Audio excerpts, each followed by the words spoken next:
that my job in protecting the value of the currency is to make sure that the basic foodstuff, the basic necessities, the prices of those necessities do not run beyond the affordability levels of the poor.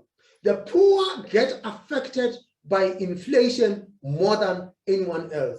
And when I hear someone in a privileged position saying that inflation does not matter, we have got poverty, I say, but higher inflation can only suck the poor into even more poverty.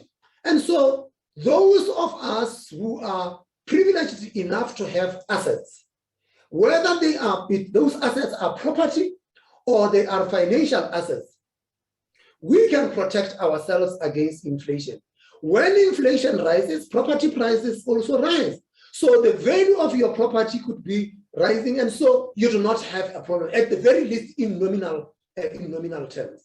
And if you have got financial assets, you can pick up stocks that have got an exposure to countries that have got lower inflation, or you could go and buy yourself government inflation-linked bonds, or even government nominal bonds, because they reprice as inflation goes higher. And by so doing, you will be protected against inflation.